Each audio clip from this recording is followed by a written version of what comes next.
Yuba-Sutter.live's local government live streams are presented by Plumas Lake Self-Storage in Plumas Lake, where lifelong local residents are helping other residents keep things safe, providing indoor storage units, outdoor RV and vehicle parking,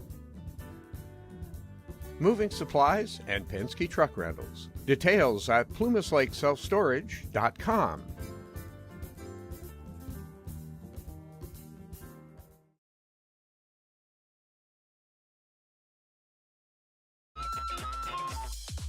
Skip's Marysville Music Cafe with lessons in person and personalized.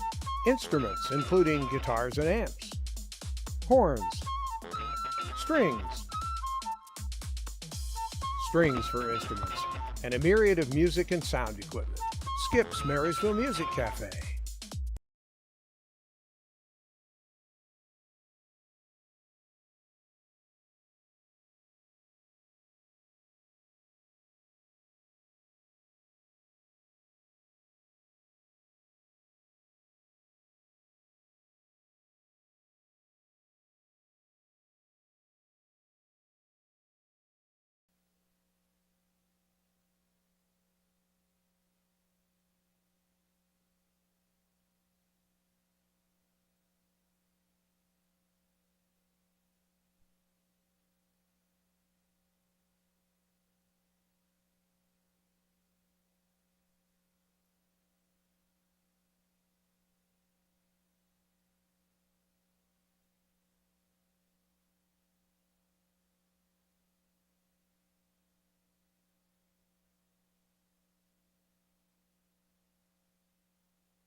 Specifically in the past.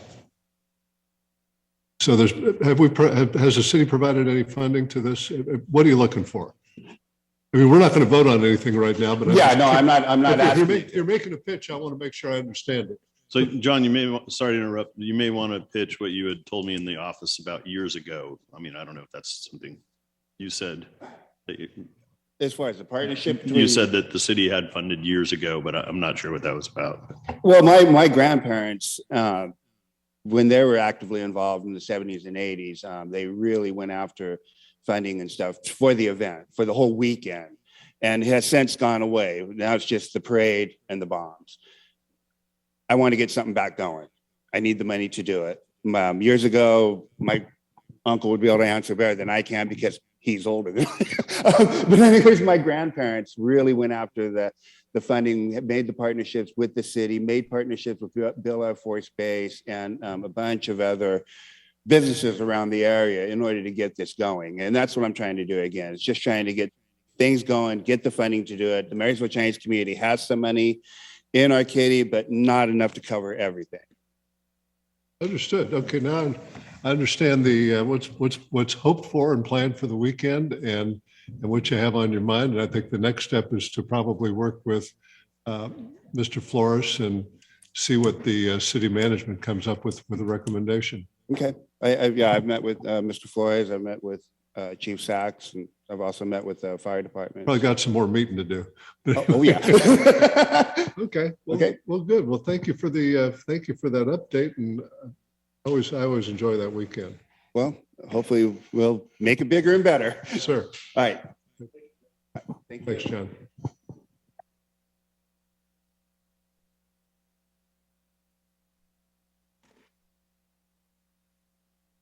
And next we have an update on the general plan.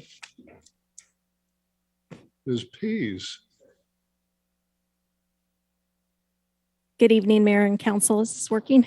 Good evening. I hear that Mathew should be here in 1 minute, but I'll go ahead and get started. So we had brought this item to the City Council a couple of months ago. As you are aware, we're in the process of updating the general plan. We've had several advisory committee meetings and a planning commission meeting where we looked at alternatives. And I think one of the important things to note is that the alternatives were a process. They're not required as part of the general plan, but it was an attempt by the consultant to give us options to look at what our priorities are. So I did want to note that if there are aspects of all of the alternatives that you like, we can certainly put those together and have that be part of the general plan and then look at timing. Obviously, we can't do everything at once, but we can look at high-level things that we want to do and then identify a time frame. So hopefully that helps. So I just wanted to kind of lay the groundwork on that and go from there. So next slide. Thank you. So again, if the council is interested, we can talk about the public input that we've had to date. And then the main purpose again was to follow up on those alternatives that we talked about at the last meeting. And then we want to talk about policy priorities and then get any discussion or items of interest that you'd like to provide feedback in at this time. And so as we go through this presentation, feel free to interrupt if you have specific questions as we go forward. You have more experience in developing general plans than I do. And again, there was some, I don't know about confusion, but there were 3 alternatives presented originally. And it was they were being presented as distinct alternatives versus a market basket to choose from. Yes. Now, in crafting a general plan, say for the route between starting at E and moving down 3rd Street, I believe most of the south side of the street and one of the alternatives was market rate housing. Now, whatever alternative may be presented in the 3 alternatives, can we, in the general plan, say we want to do this or this or this with that spot? Oh, absolutely. That way we're free to navigate as times move. Okay. That's important to know. Yeah, and remember, a general plan is general, so we're really looking at the policies. We are going to be looking at land use and transportation improvements, but it definitely, all of those things can go into the general plan. So Mathew just arrived. So You're doing a great job, Kathy. Thanks. I will turn it back over to him in a minute, but just as a reminder on public input, we do want to have a very robust public process. We want to hear from the residents. We want to hear from stakeholders and businesses.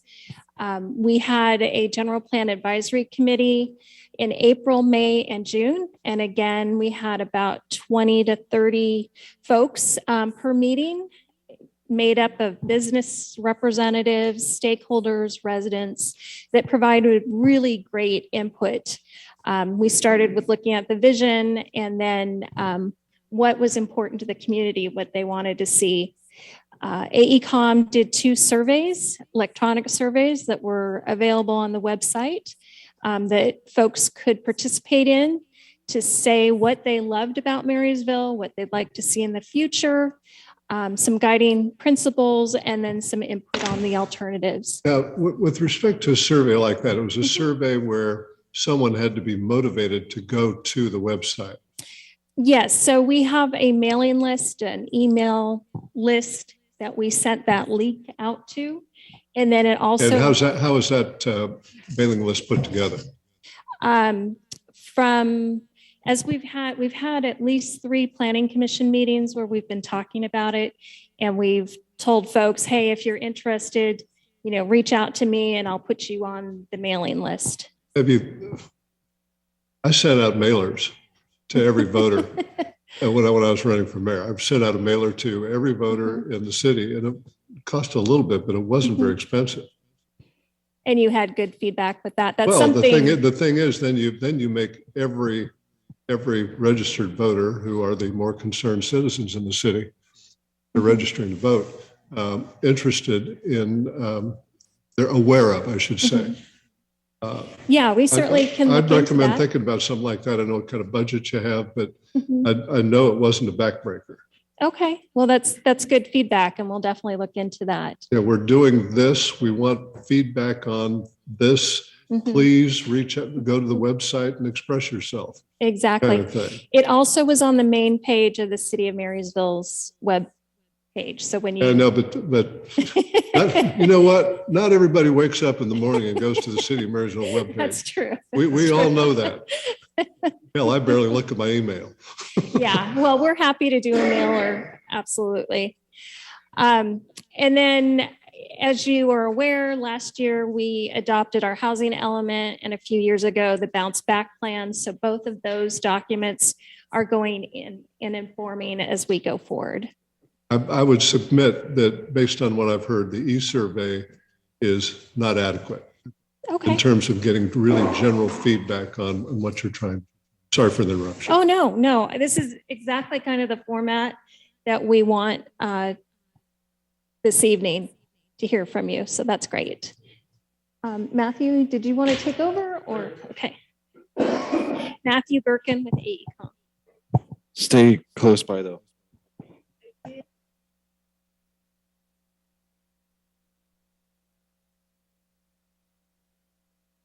Mathew, good to see you. If the light's on and the microphone is supposed to be working. Thank you. Thank you, Mayor, members of the council. Sorry I was late. I had another hearing that went long and got caught in traffic on my way here.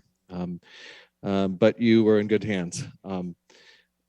Let's see. So I'll just mention one other thing about the public input. Totally receptive to the idea of doing more an old school mailer type. I think it should lead to something probably electronic or some way that you can easily provide input without reading 500 pages of material on something that is useful to this process. You can ask people about anything in the whole world, but we're asking about long-range planning, and that's a very specific thing. So let's think about how to make it easy, convenient for somebody to respond, provide input that's going to be useful and actionable for us. Looking forward. Next slide, please. Okay, so we asked a bunch of questions. There are different ways to do this. We started with, what are the key issues? Tell us about what the key issues are, and then we tried to lead people to reporting on key issues that are planning related, and this is what people came up with. That will inform the general plan. Next, please. Also, in public input and your great general plan advisory committee, we broke it down another way. In addition to just asking about what are the key issues, we asked people, look out to 2050, walk around, describe what you would like to see. That's just another way of breaking down this really complex, broad area of a general plan into something people could report to us on. What's your vision for the future? And what are the guiding principles, or what rules should we use to draft this general plan? And so the input that we got in asking people about vision and guiding principles are on the next couple of slides, which you've seen, I think, and I have hard copies of this information. Also, there was a lot of consensus around these topics, which also happened to enjoy consensus in the Build Back plan. So we felt we are more or less on the right track. Place you can live, work, and visit, parks and rec, easy and safe to bike around town, historic buildings are preserved and useful, and the other things that you see on this slide and the next slide. You don't need to go so fast. Oh, okay. I'm getting conflicting guidance. No, you're doing fine. You're doing fine. Okay. Slow it down. All right. All right. All right. Thank you. So guiding principles, the rules. What are the rules that we should use in drafting policy? Well, downtown Marysville ought to be the heart. The commercial district should seem safe and inviting. Locally owned businesses, tourist attractions, lodging, and events can help to draw people into Marysville and spend a little money while they're here as well. Cleaning up Ellis Lake, inviting lakefront, active historic buildings. There should be a variety of local housing choices for people, including people that work for some of the major employers in town. There should be opportunity for all phases of life, young folks, young households, older households, singles, seniors, all here in Marysville. Next, please. Also, here's some more rules.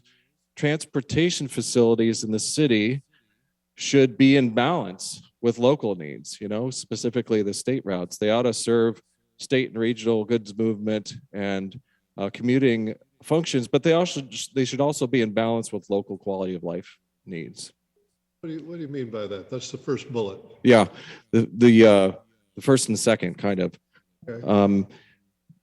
A lot of people reported that, you know, if I had to just say there was one topic that was mentioned more than anything else, it was probably peak period traffic on the state route or routes. That's probably the number one reported item if I really had to narrow it down. So peak period traffic, that's a very short period of time. We're also worried about the other 23 hours of the day. And I think there is a way to collaborate with Caltrans. They've been very receptive on getting a better balance between these facilities that serve goods movement and commuting needs and push traffic through and are designed that way, but to be more sensitive, to be more context sensitive as Caltrans. You say you've gotten positive input from Caltrans. I've got warm fuzzies in that. Talking to a group of Caltrans folks on some Zoom correspondence thus far. Okay, that's interesting. I'm glad that you find it interesting. I'm going to choose not to read anything more into that. Well, no.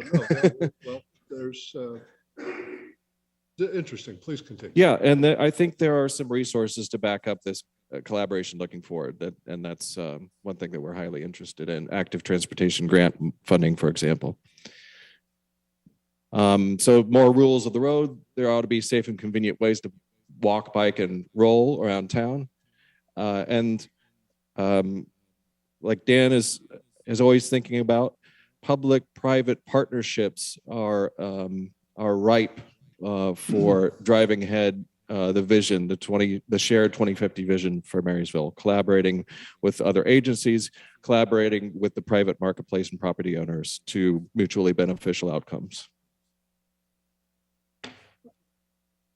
If please, anybody else can get, I presume you don't mind a little feedback during your presentation. Please, if Kathy didn't say it already, please interrupt throughout with questions, comments, direction. We're going to write down notes. So Caltrans, their plan on their work on 70 coming into town from the north. The Binney Street, Binney Junction is what it's called, is the rail over crossing as you enter town. They're going to take that aperture from 2 lanes wide to 5 lanes wide. And that 5 lanes will continue all the way to where 5 lanes commence at 14th and B.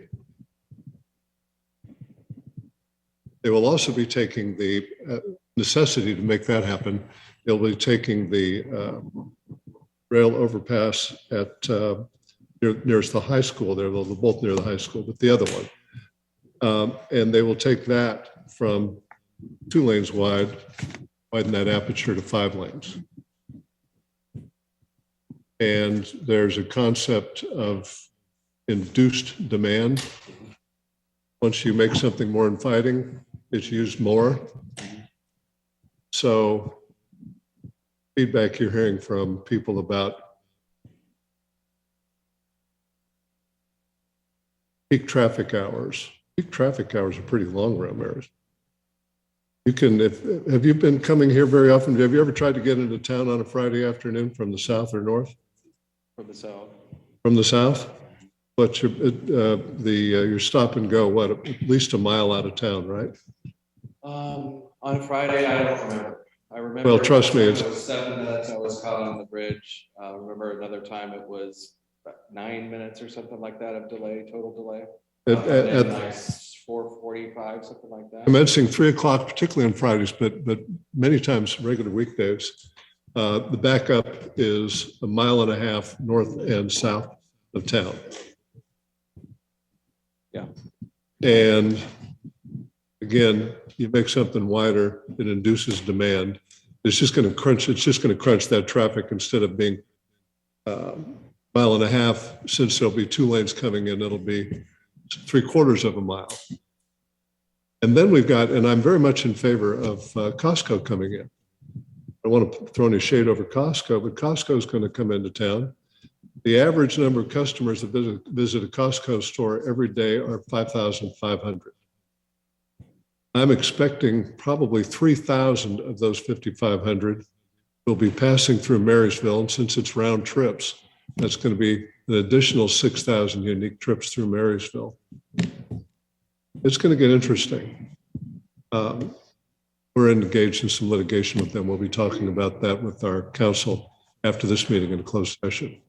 But these are real challenges.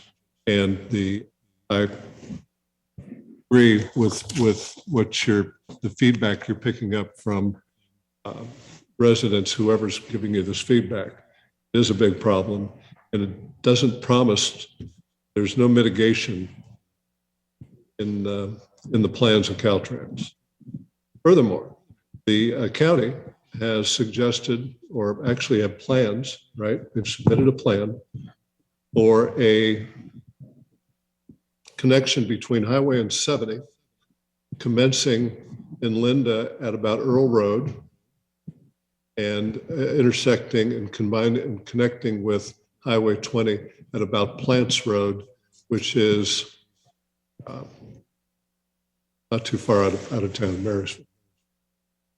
And I understand the CEO, the manager of District 3 of Caltrans, says there's no way in the world that will ever be approved by either the state of California or SACOG. SACOG is the pathway for immense amounts of travel dollars. And the reason being is the planners at the state level right now don't want to see any growth outside of established footprints of communities. There will be some exceptions where the well-connected get something done, but that's a real uphill battle. We joined the county in trying to get that to happen. But that is a present and growing issue for this community. Sorry for the speech.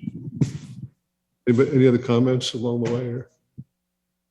Please proceed. All right, thank you. Next, please. So this is the last slide about the rules for writing the general plan, the guiding principles.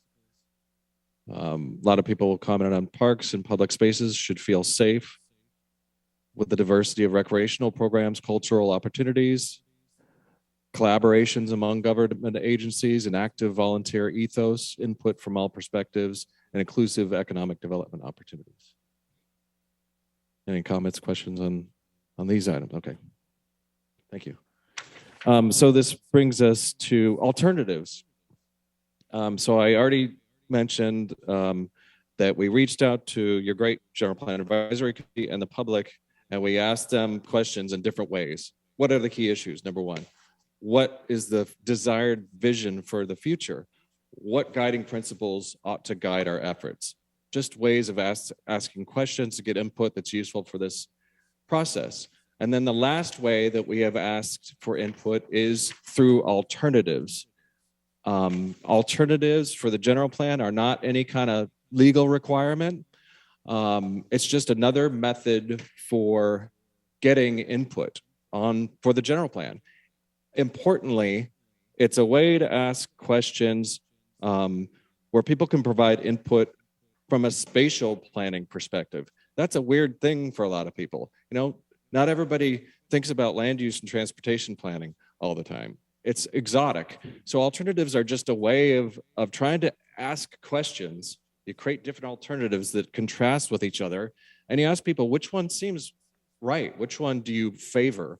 And from that, we can use that to guide the policies, the land use plan, the transportation plan, everything based on input on these alternatives. But they're not any kind of requirement. We don't have to have them. If it's not useful to go through an alternatives process and pick a preferred alternative, we don't have to. Actually, we've got a whole hell of a lot of consensus, I think, in order to build this general plan, even without input on the alternatives.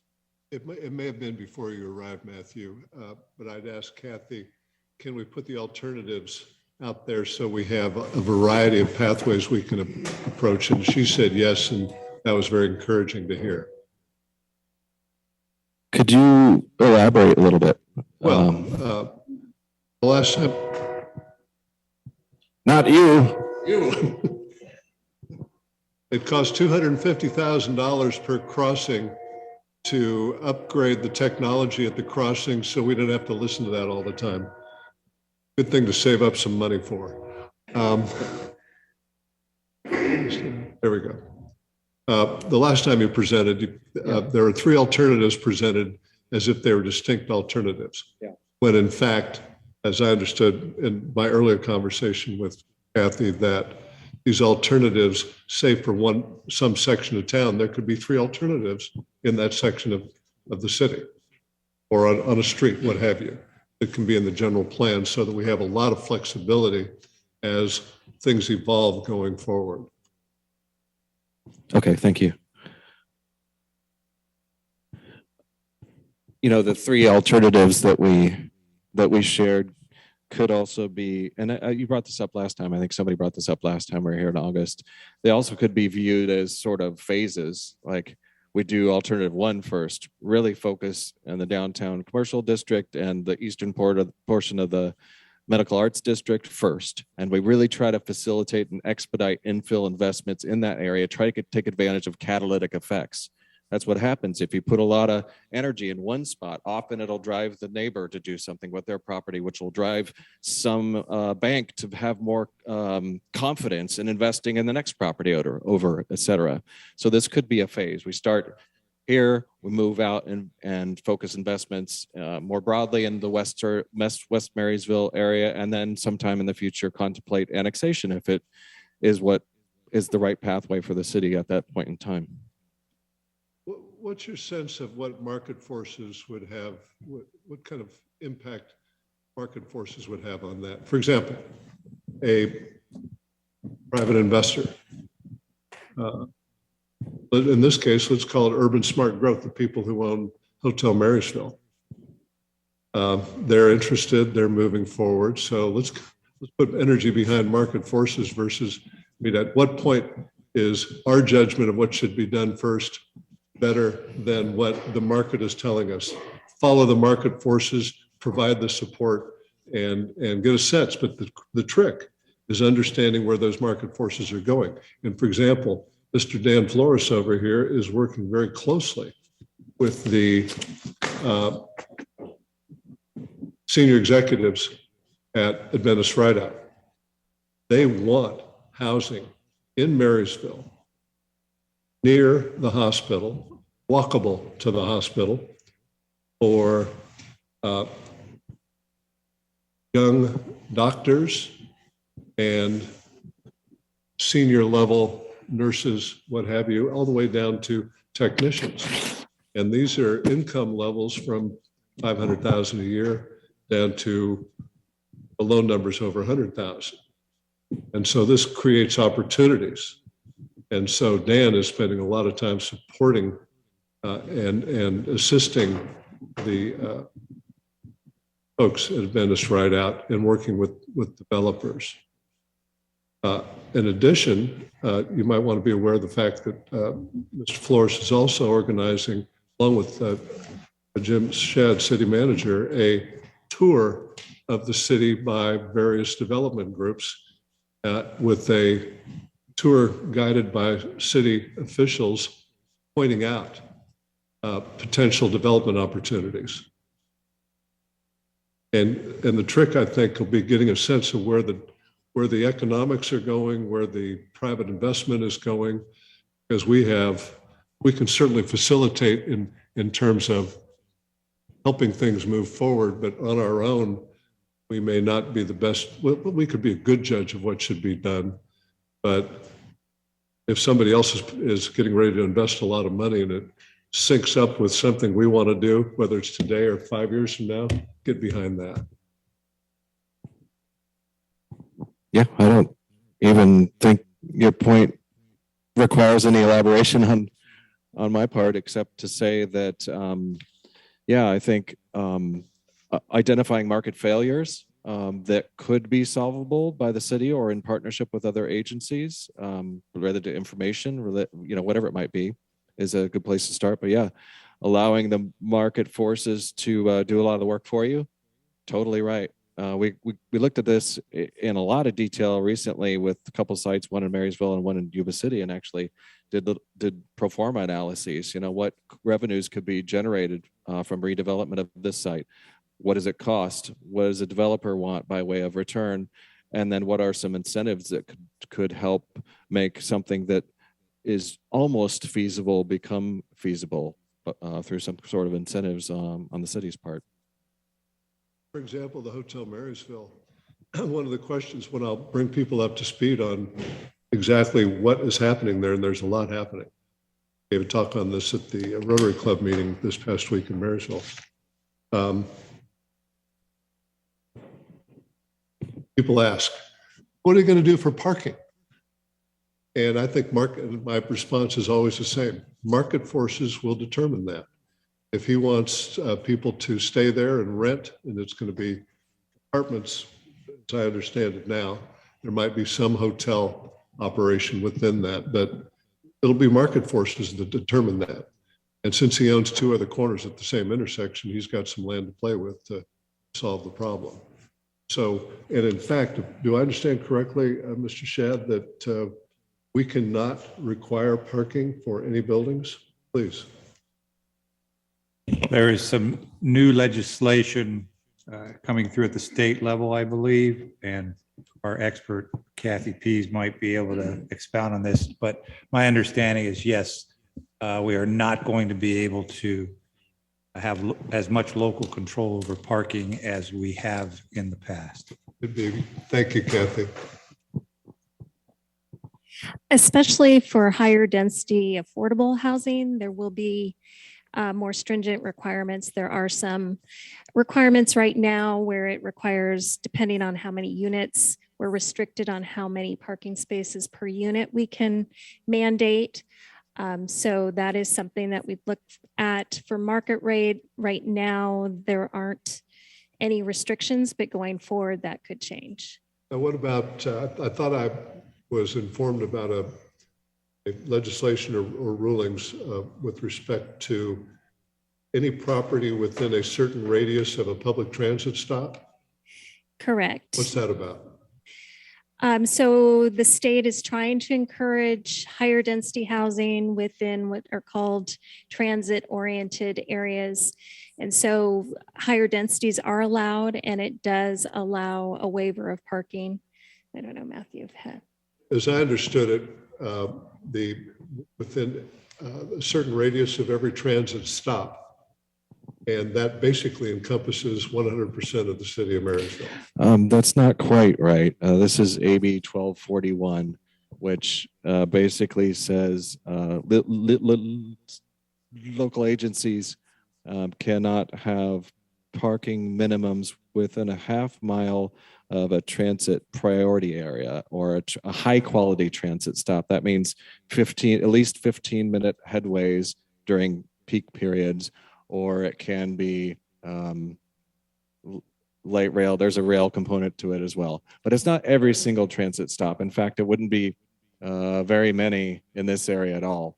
I mean, where they have 15-minute headways during peak periods, I think. 15-minute headways, I can help here, is 15-minute frequencies. A bus would have to arrive every 15 minutes. Our local transit agency likely has none of those frequencies. I was not aware that it was at major transit facilities, which that's been a flavor in the past for transit-oriented development. If it's based on major transit facilities, then the issue will become, how is that defined? And we'll probably have some spirited debate among the state legislator and others as to what qualifies and what doesn't.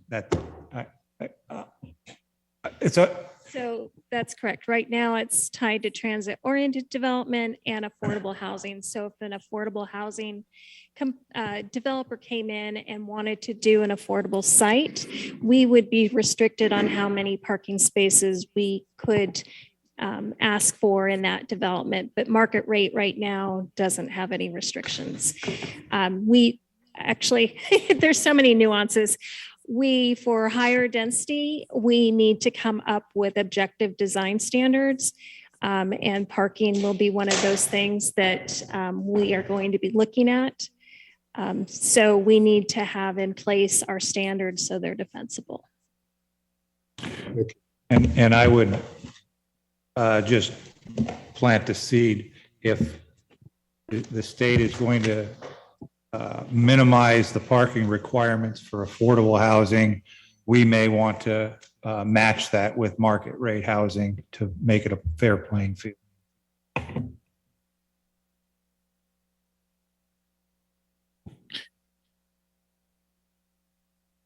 Shall I proceed? Please. Thank you. Let's see, where were we?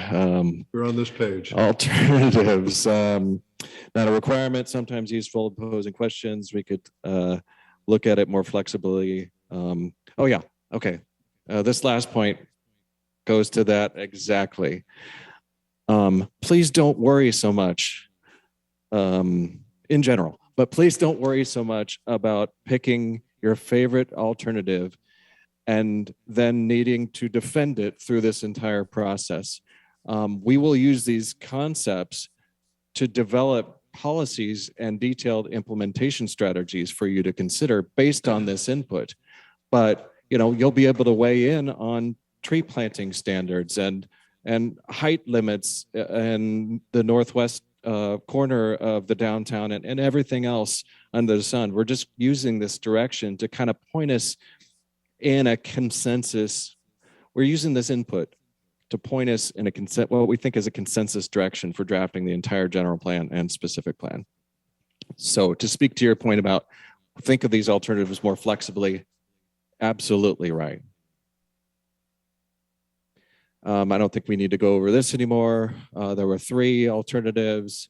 There was consensus around alternative 1, but with the addition to preserve and enhance East Marysville, focused on activating infill development in the purple area, the downtown area, the eastern part of the medical arts district, strong incentives for vibrant infill, look for catalytic effects. That's kind of what this alternative is all about. And that's the one that enjoyed essentially unanimous consensus among the GPAC. There was one person arguing for alternative 3 that I recall, but essentially it was almost 100% consensus. Planning Commission agreed with this alternative 2 with that slight adjustment. I don't use the term catalytic effects every day, so would you well illuminate thank that? you for that. Yeah, and thanks for keeping me honest on these other terms that need definition. I'm usually better at slowing down and explaining. Catalytic effects. So this is what I was talking about earlier. When you're looking at reinvestment strategies, there are a lot of ways to skin the cat. One important force that you can take advantage of is to focus your energy in a defined location. And in this case, in the purple area, instead of saying, we're going to create incentives, we're going to create public-private partnerships everywhere in the entire city to encourage infill development everywhere. That is often not as effective as picking a spot where you think market forces are already on your side, maybe where you have existing infrastructure, maybe where you have existing development interest, and maybe where the community wants to most see investment happen. Focus in that one place, you get one victory at 3rd and C. It leads to another investment proposition nearby because the marketplace is becoming more comfortable that something can work. And you use that energy over time, and you can create synergies where you're making focused investments in one location, and then that itself is spurring other investment and infill opportunity. Just real quick too, as you know, we're doing a specific plan. And so that will go hand in hand with this effort by identifying down to a specific site. And I'm hoping that we can set the parameters for specific sites so that if a developer comes in, you know, we've already looked at what it takes to build that out. We'll cover it in the environmental document to help facilitate or spur development in the future. So the initiating force or the catalyst could be private activity or could be public activity. Absolutely. And I refer to those specific sites as catalyst sites. All right, moving along. Next. This is just a summary, more details about what alternative 1 is, which I think you already know, and we have already talked about. And all this information was also shared in the survey and with the GPAC and with the Planning Commission. But I want to pause to see if there are any questions or anything anybody wanted to underscore on this slide. Pretty ambitious growth, 10 to 30% population, 10 to 15% maybe local jobs added is what we're looking at, including based somewhat on SACOG, Sacramento Area Council of Governments forecasts for the new Metropolitan Transportation Plan, SCS, that are coming out. Okay. I've already intimated this, but we talked about this entire effort with your planning commission. There was a lot of discussion, consensus for something like alternative 1, but don't foreclose on the possibility for annexation in this general plan. You know, maybe in a future phase, out in the future, after focusing on the downtown area for a while. Provide design guidance for the historic district and adjacent areas. Actually, let me pause on that. So that's come up a couple times, in particular with the Planning Commission. My take, I'm curious, Kathy, what you think about this and anybody else. My take was we need guidance that preserves what's important about the historic fabric of Marysville, but that also allows infill development, including dense infill development. You know, not everything is going to be Art Deco 20s style. It's not going to be adorned with in the way that Victorian architecture is. Not everything is going to be that way, but there can be this middle ground where there's guidance that preserves what's important about the historic fabric, but also allows for future investment in infill development. That was my sense. That's right. Okay. To be clear, I'm sorry. Please, go ahead. You're talking about Wayfair signs. Is that what you're talking about? No, I am sorry. I am talking about architectural guidance for building form, for facade treatments, roof design, height, things like that. Copy that. All right, thank you. Thanks for clarification. To the chair. Sir.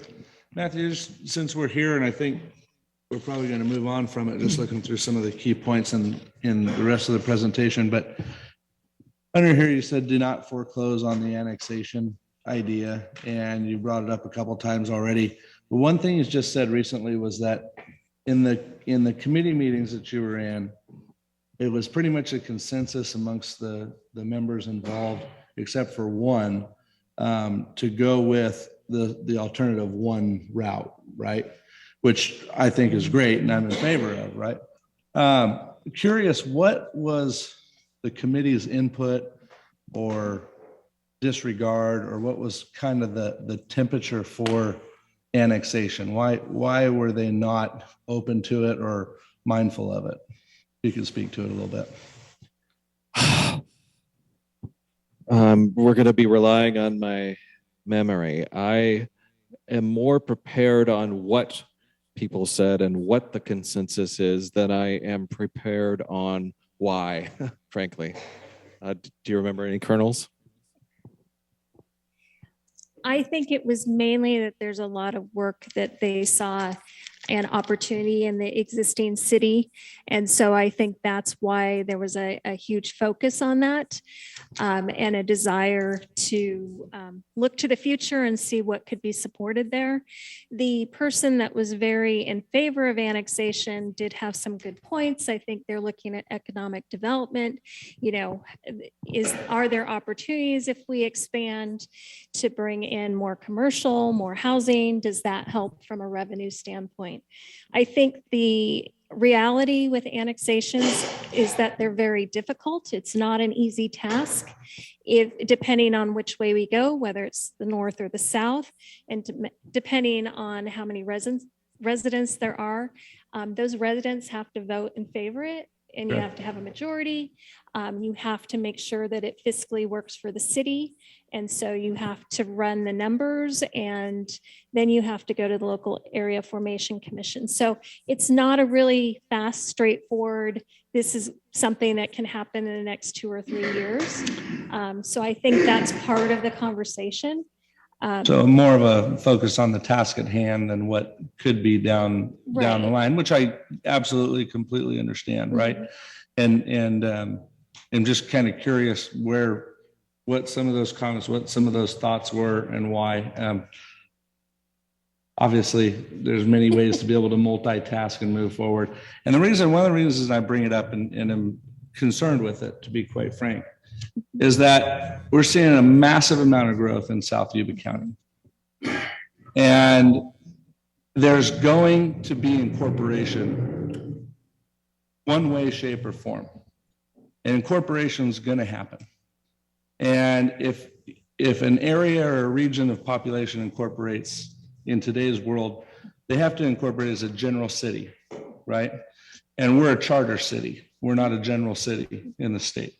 And as a charter city, that gives us as a city more legislative control over our own ordinances and over our own codes, right?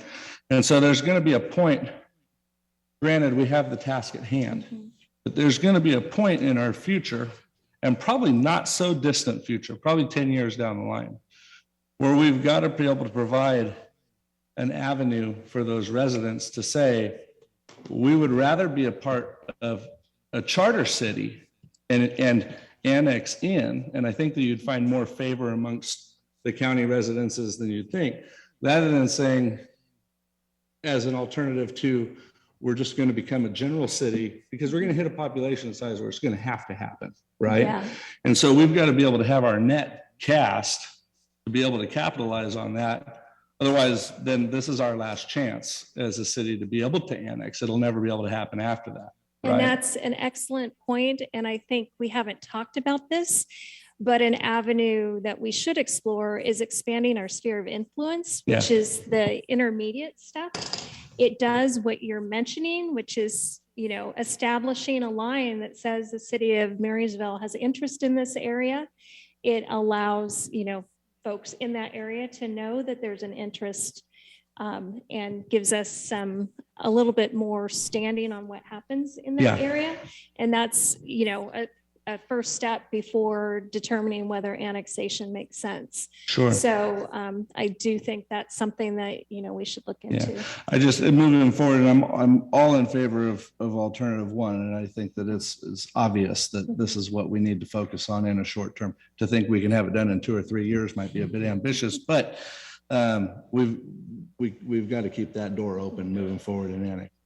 So there's maybe things there that not everybody in the committee is thinking of or aware of in regards to charter cities versus general cities and ordinances and how we can contain control in our local community rather than letting the powers that be tell us what we have to do, right? So, thank you. Thank you. I'm glad you brought that up, Councilman Melza. If I may, the City Council met in a strategic planning session. It was a public meeting. We did not hold it in these quarters. We held it over in Yuba-Sutter, didn't we? Yeah, the Chamber of Commerce, wasn't it? Anyway, we talked about this, and we decided, at least as a matter in that strategic planning, that we will find a sphere of influence that will, at a minimum, go south. There may be another direction, but at minimum go south, and it will encompass all the way Plumas Lake and the area around the casino. And it's not some big land grab or anything like that. It's a concept for further study, and Councilman Belza makes a powerful argument in connection with our status as a charter city. And I view it, if something like that comes to pass, I view it more as a merger of people with similar interests, and there are, I'm informed, I'm not well versed in this, but I understand at different population levels, cities qualify for much higher levels per capita of grants. We used to raise our money ourselves and spend it ourselves, but now it all goes to the state of the federal government, comes back as grants. But grants, that's how it works. So we need to work that system. And at 50,000 is the break point for the higher level per capita grants. Well, that area I just defined within a proposed sphere of influence, and again, the council decided on this. We didn't have a big vote and there's no effect, but there was consensus. Would take the combined area to 50,000 plus, if I understand the numbers right. So that's Mr. where the Mayor. council's head is today. Mr. Mayor, Yes, sir. to continue and piggyback on that, annexing into that larger population could very much generate the funding that we need in order to help the redevelopment process of downtown, right? They hold hands, in my opinion, and they help each other, right?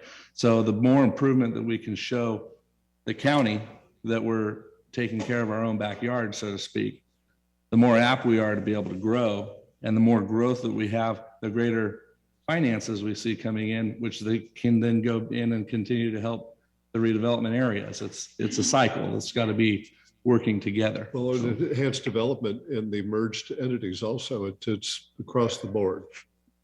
Anyway, we can move on from this, I guess.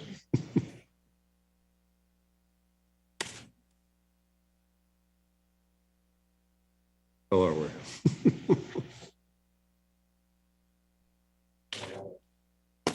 I would like to point something out. If I look at your page early on, starting with key issues.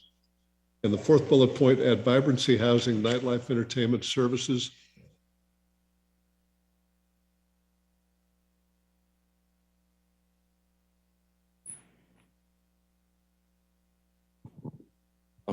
Sorry about that. Referring back to your fourth slide, I guess, key issues.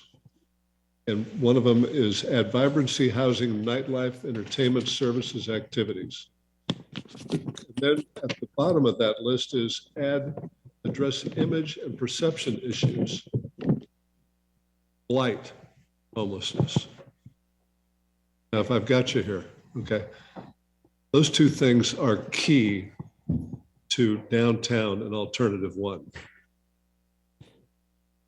I guess you'd rather talk about something else. I'm fine. I don't seem to be paying attention. I'm hearing you. I'm trying Okay. to take notes. I was worried about my battery. Alternative one hits some of the most important issues for Marysville. Alternative one, and particularly this vibrancy, housing, nightlife, entertainment downtown, absolutely critical. That's what created the image, the most popular historic images of Marysville was the downtown nightlife, entertainment, and the vibrancy. But that back then there may have been some blight, but it is not as apparent as the blight we see now. Look at the State Theater. The people who own the Hotel Marysville are working very hard to take that out of a potential blight category. And they're spending a lot of time. In fact, I was mentioning at when I spoke about this at the Rotary Club meeting, I spoke about how their last visit to town was to visit with bankers to arrange to have the early conversations on construction financing. And one of the ladies in the audience, who apparently works for one of the banks that they visited with, raised her hand and said, "We were there," speaking for a bank, and very excited about the opportunity. So there's actual things happening there. But the State Theater, we've got, these things are on East Street. They're both on the eastern terminus of the 5th Street corridor. They are closely connected to the medical arts district that's so important to us. These are points that really recommend a focus on alternative one without dismissing any of the other alternatives.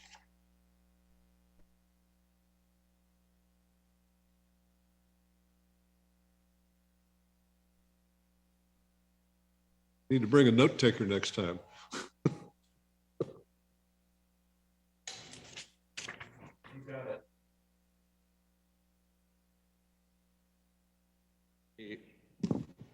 Too conservatively, but thank you. Yes. Thank you very much. Okay, Shall we move along? please. Yes, and I totally get and agree with everything that you said. Thanks for bringing it up. As we've been talking about last time, meaning last time with council in August, we talked about this support for alternative one, discussion of housing for employees of major employers. We talked about a number of specific infill opportunity sites. Talked about annexation as a merger or merging of communities with like interest in the longer term. And then your direction was to come back and talk more about the public input that you've received to date and these alternatives, which we have at least tried to do this evening. I think you need to work on the public input, as I suggested earlier. Got it.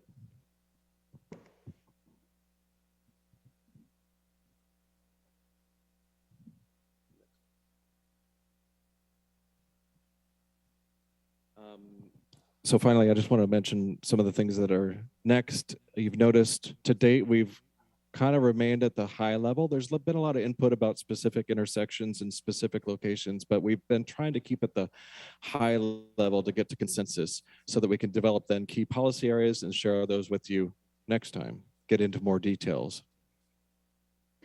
Develop goals based on the vision that we've heard. The consensus vision, I think, is pretty strong consensus. Develop policies based on existing conditions out there, based on important trends like strong development pressure in South Yuba County, like the cost of construction labor and materials, other trends, opportunities, vacant, well-located infill opportunity sites, based on best practices and based on the input that we've gotten to date and that we will get in the future. Develop policies based on all of that information. I'll also offer that we, in this general plan, I think we should, and I think we will, emphasize mutually beneficial arrangements among agencies. I think the city and county have a lot of important mutual interests. Yuba County Water, I think regional forces, SACOG is a huge supporter, and I think that's going to be helpful looking forward. Like I said, Caltrans seems to be a willing partner to do something a little bit different looking forward. And I think we ought to emphasize those partnerships looking forward. Marysville can't do as much by itself as Marysville can do in partnership with the private sector and partnership with other public agencies. And we'll take these concepts and make them more concrete for you. I like it. Any other comments? No, just thank you for everything you're putting into it so far and the community. I think you guys are doing a good job in collecting and moving the needle. So good job. Keep it up. Appreciate it. Thank you. Thank you. Thank you very much. Thank you, Kathy.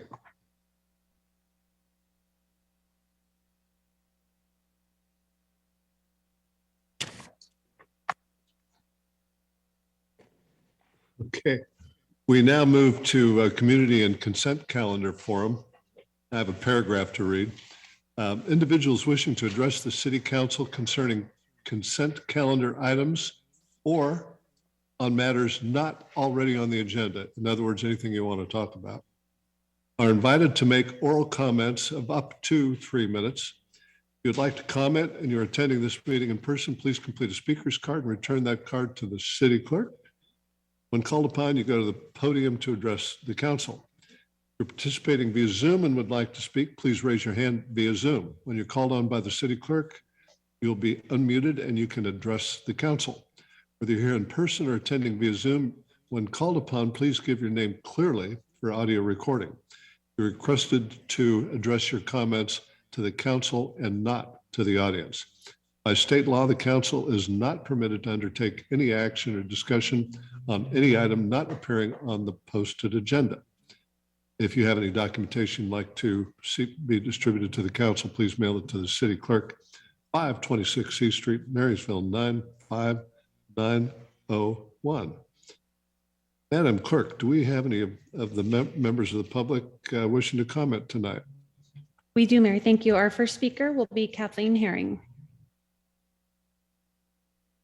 Welcome, Kathleen. What's this about?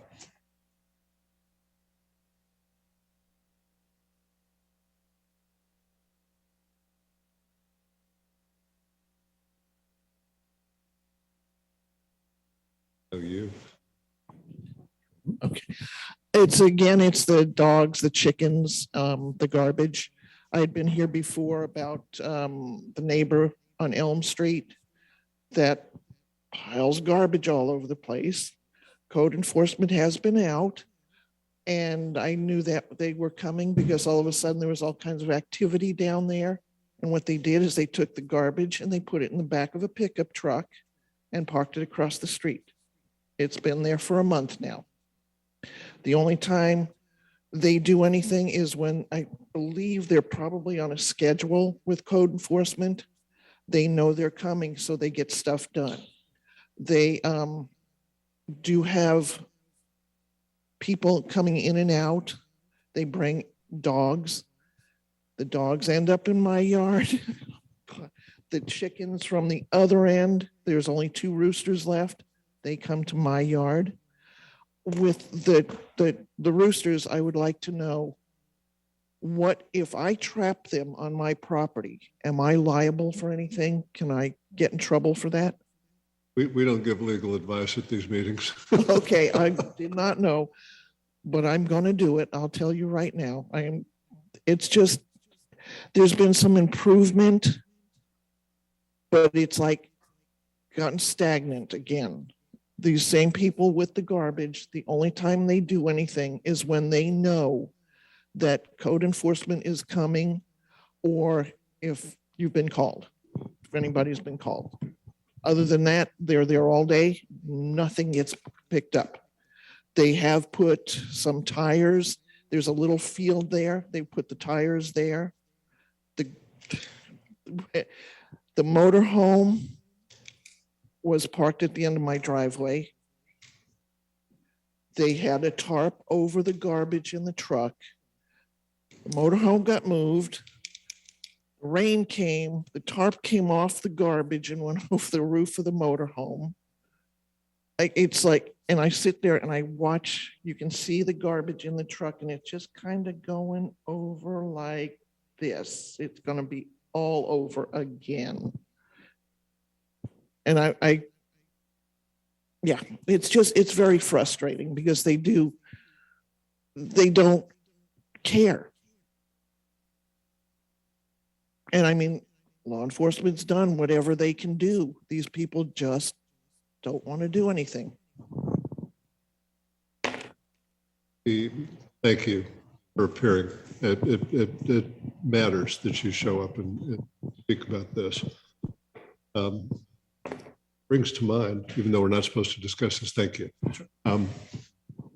In looking into blight and vacancy issues, our city attorney provided us with some information, a summary of the tools we have at our disposal to deal with those. And we have tools with respect to public nuisance.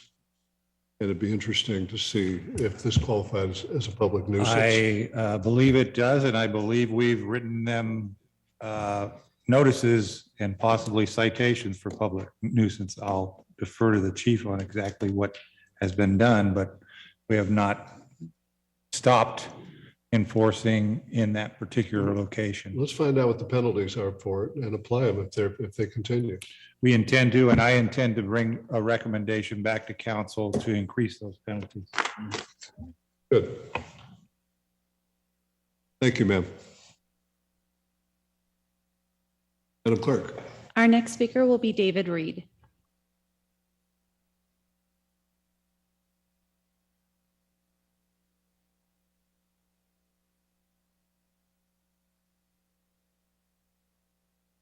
We have David Reed. Welcome. Haven't seen you in a while. You've been good? Doing great. Is that All it? right. I'm on. I'm doing well. Thank you, Mayor Branscombe, members of the council, staff. Good to be here. I just wanted to make a couple of comments on an agendized item that you'll be addressing this evening related to the wayfinding sign project, a component of which are some history signs that are part of that SACOG grant. Been talking to Mr. Flores and Kathy, nice to meet you, who's been helping out in Christina's absence. In addition to being executive director of the Yuba-Sutter Arts Council, I'm also on the Yuba County Historic Resources Commission.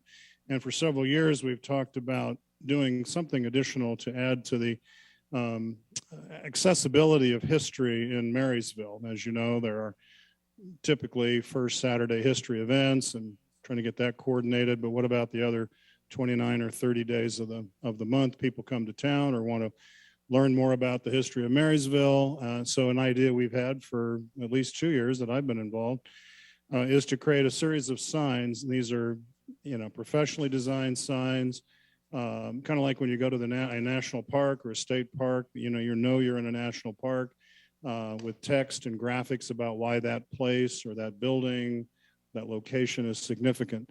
We also want to add, we will add QR codes to each of these signs, which allow individuals to access a video. It could be a docent or an actor portraying, hello, I'm Mary Aaron. My family built this house and such, a history, 2 or 3 minute video. This is exactly what we did at the Arboga Assembly Center Memorial Park. For those of you that have seen that, the mural array around the perimeter of the park, each of those 4x8 murals have a QR code with some aspect of Japanese internment during World War II. So it becomes a self-guided tour. So it's an exciting project. We did receive some funding from the city earlier this year toward that project in the amount of $1,500. That's still available to be coupled with some other funding we've raised. And now this additional funding and working with Visual Impact, BFS Printing and Signage, will really give us a nice amount to begin with. I think we can do at least 20 or 25 signs, various sizes, various mounting systems. Some maybe 2 brackets in the ground if it's a freestanding sign, some may be wall mounted depending on the location. So a lot of details still to be worked out, but at least we have some funding available so we can get started. So thank you very much. Thank you, David. Good to see you.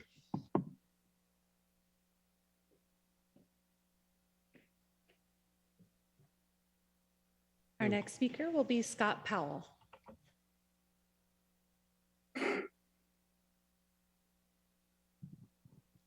Mayor, members of council, good evening. My name is Scott Powell. I'm the Executive Vice President of the Greater Sacramento Economic Council. So just coming before you tonight to say thank you very much. We're really excited to have Marysville be joining the 20 other communities and I believe it's 43 companies that make up the Greater Sacramento Economic Council. For those that don't know, I know I can't address the audience, but for the general overview, we are the 6-county regional economic development group serving the 6 counties, Yuba-Sutter, Sacramento, Yolo, Placer, and El Dorado counties.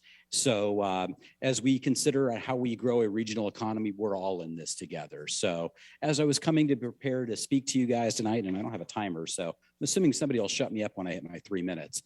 You're fine. You're fine. Okay, but just want to make sure. I'm used to, giving myself that cue to be please, respectful to the body and everybody else. Just don't talk fast. I can't follow it. No worries. I'll slow down a little bit. That's one of the blessings and curses I have is a fast speech. But so all regions and the economy grow together. Nobody does this alone, as you heard from your previous conversation, which is why communities like Marysville are part of SACOG and why they join organizations like ours, like the Greater Sacramento Economic Council. So I looked up Marysville, and this is as of 2019. Only about 11% of your community actually lives and works in the community. That means 89% of your residents go somewhere else in our region to actually work. So there is a valuable interest in which to grow the economy together. In our region, the average is about 25%. So that might sound low, but that's actually fairly within the normal confines of the importance of regional growth. So as we look at growing that regional economy, helping companies better understand the region and, which allows your citizens to, reap better jobs as well. So we also support you through marketing and research. So I was at one of our communities, which is about half the size of Marysville. And after I gave a presentation, the city manager's comment was, he was like, the research that I get from GSEC, I would pay 4 to 5 times what my membership is. So it's a return from just one research report your research team does, gives us that return on investment. So whether you're looking at growing the economy, providing data to update your general plan, your CAFR, or any other city document, our research team's there. Partnering with our marketing team to do something like the Engage Forum we did with Yuba County, although it feels like about 6 weeks ago, it's probably closer to 6 months ago. On top of that, of just bringing in economic opportunity, are all the different ways in which we serve our community members. So I know I can't, usually I finish by saying, is there any questions? I know that is an opportunity, but I will stay here for the balance of the meeting and be happy to answer them after the meeting. We should have put you on the agenda. Tell me, what's your background? So I am I've been doing economic development for 17 years across the country. This is my 5th state. Before that, I was a stockbroker, and I was pretty good at making rich people a little bit richer. I didn't get a sense of mission and purpose. So I went to grad school. I started doing economic development in Michigan, went to Washington, D.C., back to my native Arizona, up to Wisconsin before I came here to California. Well, we will be appointing Councilman Belza to your group as our representative. And that's an interesting statistic. So you're saying 89% who work someplace else outside the city limits. That is correct. I guess that's not so strange, given that we have so many communities close by each other. The average is, like I said, is about 24, 25%. So that is fair. That is a fairly common phenomenon, which is why when you look at your economy, you have to look at it in a regional sense, not just a local sense. Amen. Well, this is interesting. I'm going to ask Councilman Belza if he'll allow me to go along with him to a meeting. Our meetings our board meetings are open to the public, so he is free to share it, although he'll be the only one. So we'll vote to. No, he's the man. Yeah, exactly. But you are welcome to join any of any of the council members as well. I'll let your clerk worry about quorum and other legal purposes, but they are open. If you would like to attend, you are more than welcome to. Thank you. Thank you. Thank you for being here tonight. It was my pleasure. Thank you guys very much. And we're looking forward to having the community join us. And being number 21. Awesome. Thank you guys. Have a great night. Thank you. You too. Yes, ma'am. And our final speaker will be Michelle Barker.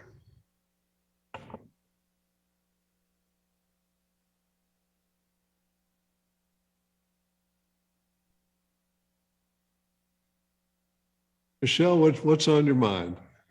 Well, I think I should have joined forces with this lovely lady here because I'm here to talk about the same thing, blight and issues. And I spoke here about 4 to 6 weeks ago regarding homeless people, particularly in their cars, one particular motor home that we finally got off of Simpson Lane after a few years. And it was quite an event. Walked them out. We had built some gates with some grant money and locked the gates. And I have chased them around East Marysville since July. And this is now 4.5 months later. I do write emails constantly to our poor code enforcement officer who, and I was shocked to learn just about 3 weeks ago that once she tags them and she's made contact, they have 7 days to move. Most times they are in one spot for 10 to 14 days. And it's the same 3 adults, motor home, 11 dogs, no working toilet. So when I'm paying $53 a month to flush my toilet, and that's not including my water bill, I take a lot of issue with that. And I can remember the day when we had I don't remember if they were called Stars or it was the community volunteers. And I'm going back 20 plus years ago. They used to drive around East Marysville and tag anyone that had a trailer in front of their home that was their personal. And you had, 24 hours to move it or you were ticketed. I'm just wondering why something like that can't be applied here and have them ticketed on a daily basis. I know it's a monetary ticket and so on, but I think that we can be trading community service hours to work off our big tickets. And maybe the point we'll be getting. And when I spoke here over a month ago, I asked for maybe like an emergency addendum to an existing ordinance or something, but the 7 days to move. And they just keep moving around within a couple blocks or the Caltrans or the water tower. So that is my issue. I just wanted to bring to everyone's attention. I'm hoping something can be done so that doesn't create such an image for us. And don't think it's just City of Marysville. I just had a meeting this morning with Yuba County over the same thing. I'm just as strong there.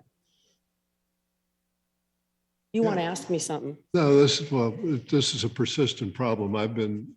Yes. There's on our B Street property, there's a motorhome that roosts there from time to time for prolonged periods. And that same motorhome, I see them parked over in between the Save Mart Longs building and the laundromat over there, for as long as I can get away with it.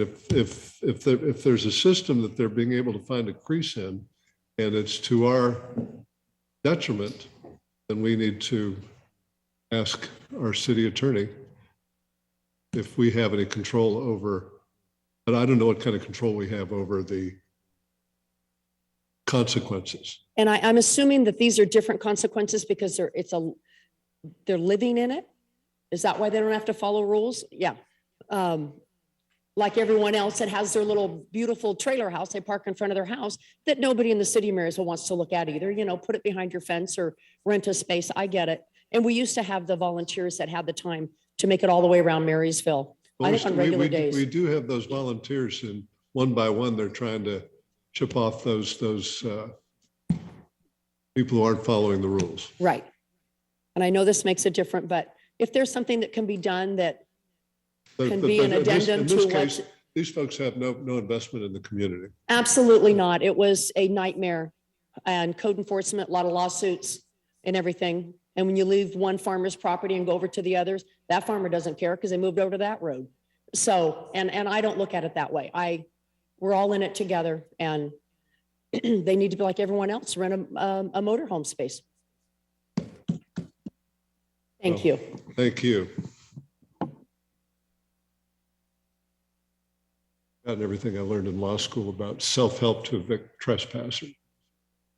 I know it's fraught with dangers these days. Madam Clerk, is that it? Correct. No further speakers, Mayor. Thank you, ma'am. Okay, we are now at the consent calendar, which actually deals with 2 of the matters that were discussed by speakers. All matters on the consent agenda are considered routine, therefore approved by one motion, unless a council member or the city manager first requests that a matter be removed from the consent agenda for separate discussion and action. And the will of the council is? I make a motion to approve. Motion to approve. And seconded. All in favor? Aye. Aye. Aye. That's 4 in favor, Madam Clerk.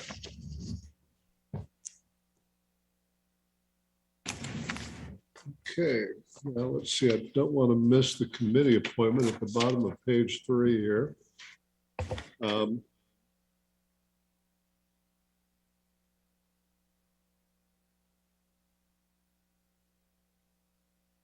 let everybody move around. Thank you, Matthew. Appreciate it.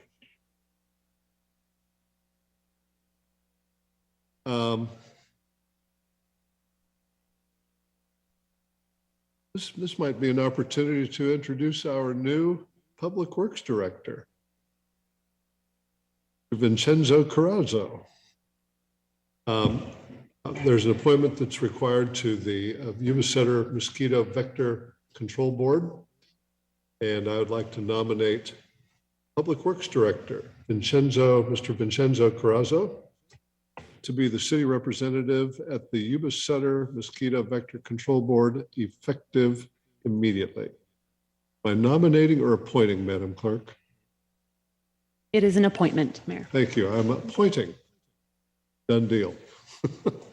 Would you mind coming up and introducing yourself? You're new here and new at Public Works. It'd be nice if you could, please come up and say hello. You can take your mask off to say hello if you want to. People. Tell us about yourself. Well, good evening, Mr. Mayor and Council. Yeah, I did a little intro through the Zoom, the last council meeting, but I'm happy to be here. I've been with the staff for 3 or 4 weeks. I have a strong background in engineering, traffic. You might like that. Pretty much a lot of my public service career is in government, local, county, state, federal. I'm also a veteran too, with the Iraq War. What else? Just happy to be here. I love the staff, work great with the directors and the Public Works Department. All the reports are real positive. Everybody seems to like it. Thank you. Thank you. Appreciate it.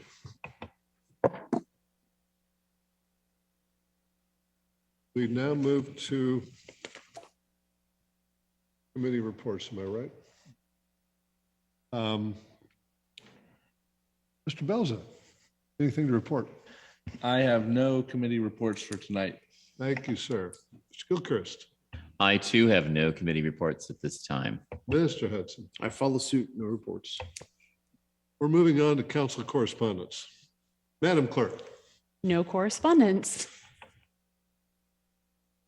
Mr. City Manager, anything to say? A few There you go. items. There we go. First of all, you stole my thunder with introducing our new Public Works Director, and you're welcome. Our council has substituted, and Mr. Bortson was supposed to give us a lesson on how to say Vincenzo. He is not Vinny. Vincenzo is a great addition to our team. He's been jumping right in on things. He is very self-motivated, which is at least as important as his technical background. He mentioned he has traffic and streets background. That may have been a little understated. He is very knowledgeable in that area, and that is going to be one of his priorities, working on our traffic and street related problems and opportunities. It just so happens that there are quite a few funding opportunities for those types of ventures through SACOG and others. And so we're going to have Vincenzo very busy leading those efforts. So once again, great to have on board. The rest of the items I have are really more announcements. I found out this afternoon that the 5th Street Bridge will be closed on the 19th. And I sent that out to everybody. I will likely be talking to my counterpart over in Yuba City to see what exactly is going on there and why the notice was a little short, and get Vincenzo involved so that we know what's going on. We don't know why. Not at this point, other than maintenance. The same day, on the 19th, FX Motorsports, we've been working with them for a bit, and they will have their first event out at the riverfront area. It is an SCCA rallycross. So What's that date? that is the 19th of this month. Yes. So if you have the opportunity to go out there and be a spectator, please do so. Next date is we are intending to have the council workshop on the 22nd. And the agenda will be, generally speaking, traffic. So that ought to be an interesting and lively discussion. Christmas tree lighting, make sure I got these dates right, Mr. Flores, on December 2nd, Friday night. And the mayor and our hospital CEO, Chris Champlin, will be doing that. Is that correct? The hospital expressed an interest in being involved, and I said, well, why don't you flip the switch? And so I'll be there simply to introduce their representative. I think it's going to be Chris Champlin, the CEO. Good, good. He's a really good guy, and they're such a big part of the community. The next day, 12/3, we of course have the Christmas parade. The Marysville Business Alliance, we got a few in the audience, are working on Santa's workshop and have their stores open to allow people that are coming to the parade to shop in the off time, and they're having numerous activities to support that. That's been great work by our business community. The Yuba-Sutter Toy Run will also happen that day, delivering toys to the American Legion, but they drive right down D Street, and so that'll be of interest. And then 12/10, December 10th, Drake's tryouts. The Marysville Drakes will be having tryouts at Bryant Park. And they are also looking for host families for the athletes that make that team. I believe they're also looking for a mascot. So if any council members want to volunteer to do that, let me know. Where's Bruce when we need him? And related to baseball, we are negotiating with an adult baseball league, fastball baseball, to also use the facility. So baseball is still alive in Marysville. And then the last item, I don't have the details, but there is a Messiah performance that our city attorney will be participating in. And he didn't give me the flyer, and he was going to speak to it, but he left. I'm not sure if Nicole can provide some info. I can't entirely provide info, although I'm looking at his chicken scratch here, and it looks like St. Andrews in Yuba City on the 3rd and 4th of December. Looks like the 3rd is 11 a.m. and the 4th is 4 p.m. We'll get the flyer out to everybody's box. That's what my guess is, what he was trying to communicate here. And that's all I had. Looks like we've got quite a few items going on. Kenny, working through the council. Hudson, any comments or requests? Comments, I'd just say, I'm going to mess up your name several times, Mr. Vincenzo. What's your first name? Vincenzo. Schmackers. Okay. Vincenzo. I'm happy you're here, and I really am. And I hope that I'm looking forward to hearing about your expertise with traffic Streets have been an issue of mine for a long time, and I'm trying to fix them. And then we've got some burned out lights. I'm sure you probably heard about. We'd like to get going there. So I know you got a lot on your list, and I just welcome you, and I'm glad to hear you're self-motivated and running and going from there. On another thing, I have a question. I need my fellow council members kind of help me remind me here. We had a program within the city of Marysville to help, people could apply for funding for events. That was during the depths of the pandemic, if you will. I do not believe so. No, that was. Well, no, it wasn't. It was before that, wasn't it? Yeah, it was Excuse before me, I that. think what you're referring to is, I think we set aside every year $7,500 or something like that. Yeah, something like that. I think it was a little more than that. And they could apply for like $1,500 at a time, Yeah. or $1,500 towards an event. Yeah. What's We the ha- time we frame still on have that? Somebody, Jim, do you remember the time frame on that? I do not, and our finance.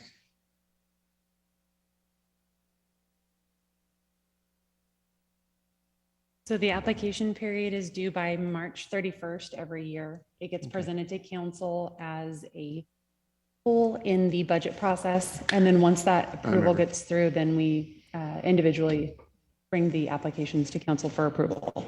Yeah, no, I remember. Thank you. I appreciate that, Nicole. I was just kind of curious in regards to a request that was made to us tonight and being able to help out with, funding and so forth. But if that window's closed, then it is on that one.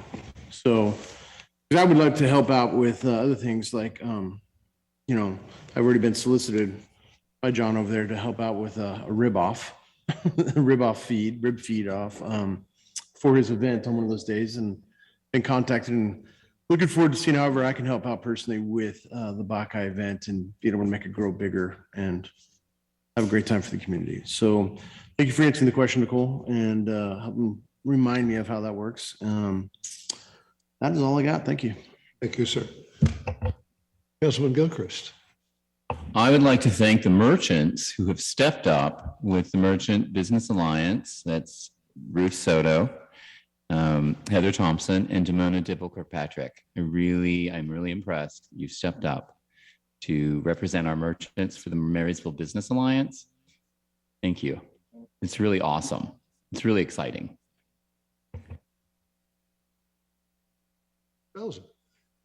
Thank you. Just a couple of things.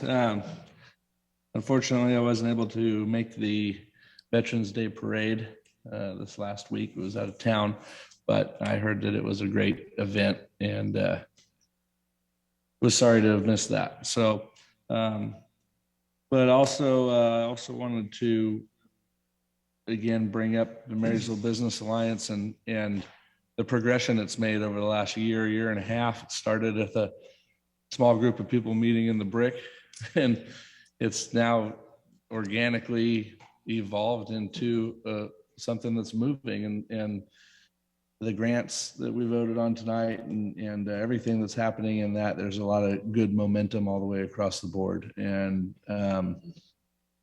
it took a little while to identify these community members, business members to step up, but I'm glad that you guys have, so thank you. And then just want to say how honored I am to represent the city on GSEC. I'm really looking forward to that. I've been doing a fair amount of homework in regards to GSEC, and they're very, very impressive. And I think our membership to that group is going to be very beneficial for the city of Marysville for a lot of years to come. So it's exciting to be able to be a part of that and be in that greater Sacramento area. So many things I could speak on, but the last thing that I'd like to say is I'd like to wish everybody in the room, all the staff at Marysville, and all of our council and our other council, very happy Thanksgiving. So. My turn. Real quickly, I did attend the Veterans Day Parade. Last year, I walked in it. This year, I attended, saluted as the flag came by.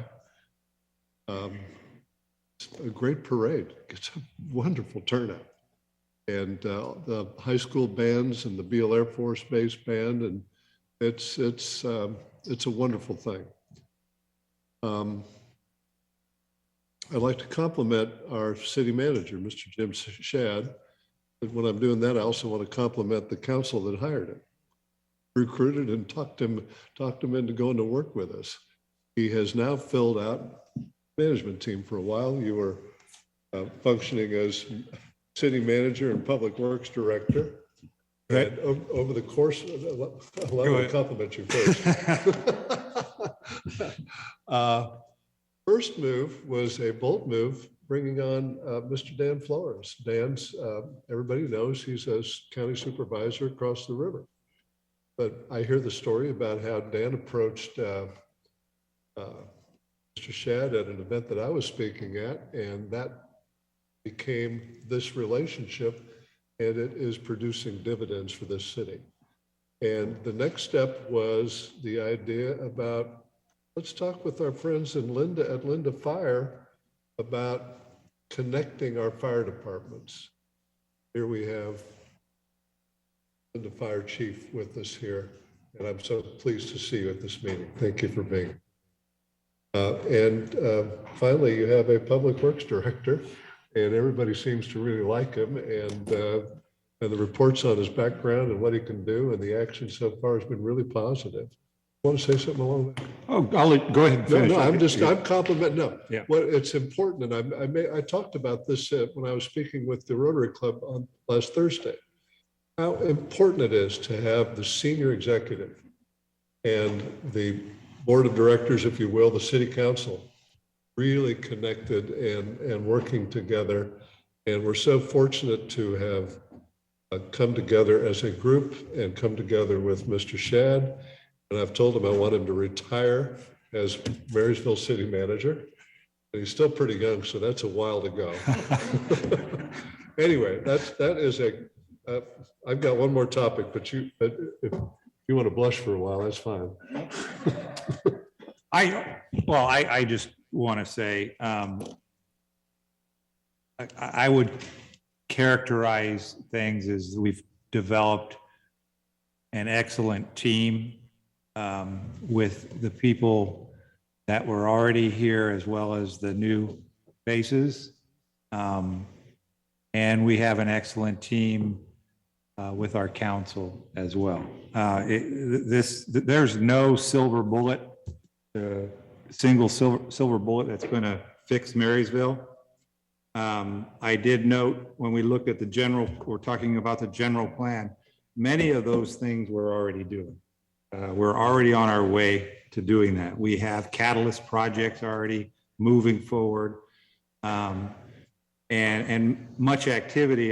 A few times I've heard constituents saying nobody's doing anything about that, but I think perhaps they just don't know what goes on behind the scenes with all of my staff. And as an example, the chickens and the motorhomes. I'll just read a text as much as I can. The motorhome from B Street and Safe Mart was towed. It was the one across from the mayor's house, and we got it finally.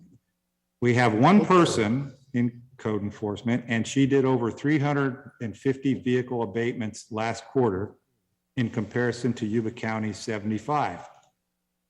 Plus, she has homeless and blight and abatement activities on top of that.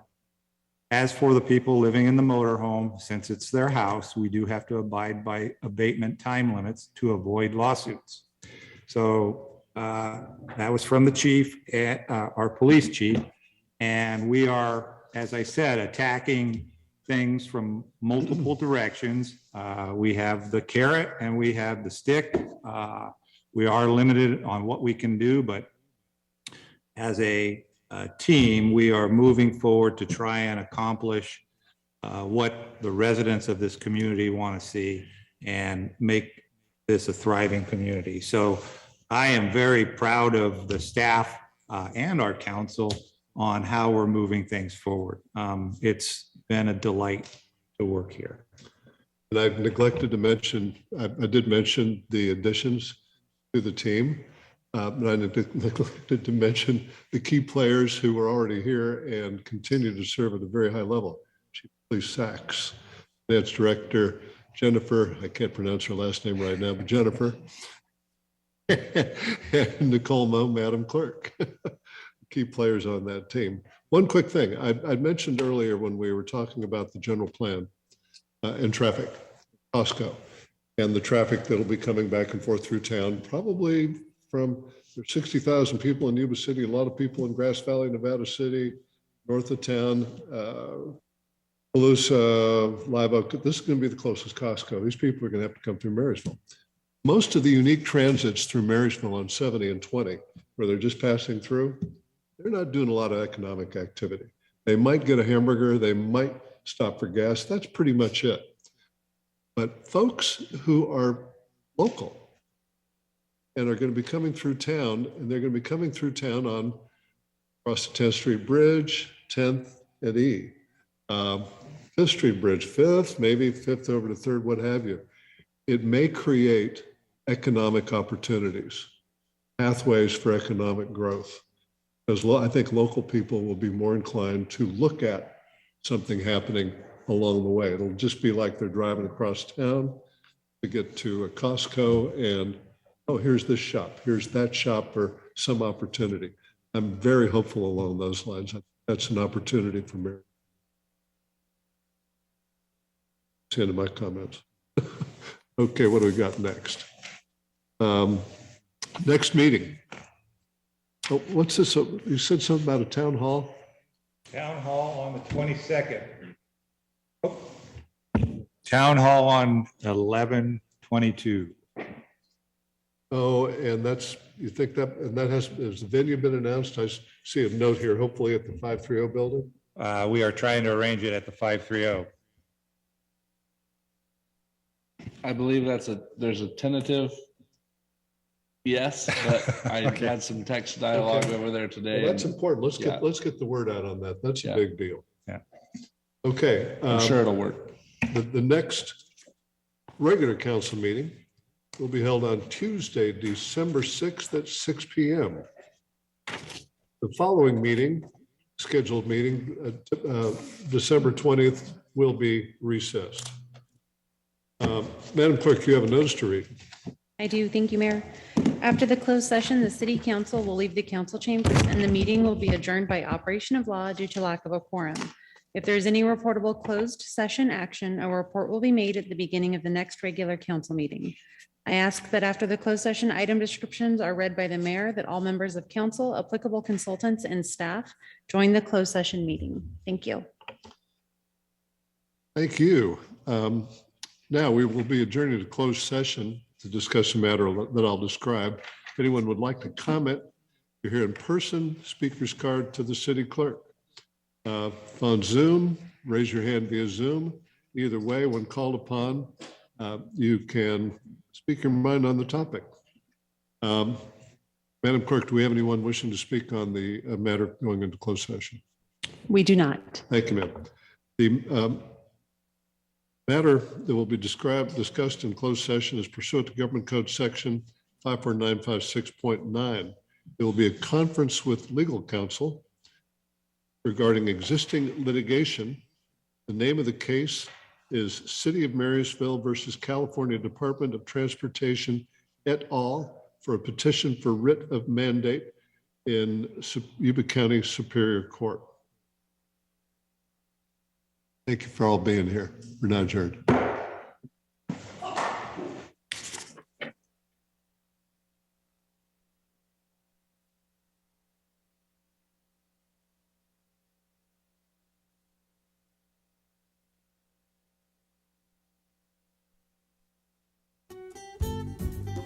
Yuba-Sutter.live's local government live streams are presented by Plumas Lake Self-Storage in Plumas Lake, where lifelong local residents are helping other residents keep things safe, providing indoor storage units, outdoor RV and vehicle parking,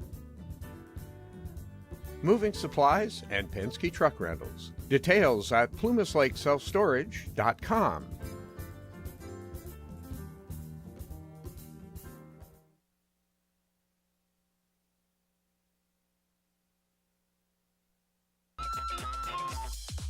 Skip's Marysville Music Cafe with lessons in person and personalized. instruments including guitars and amps, horns, strings for instruments, and a myriad of music and sound equipment. Skip's Marysville Music Cafe.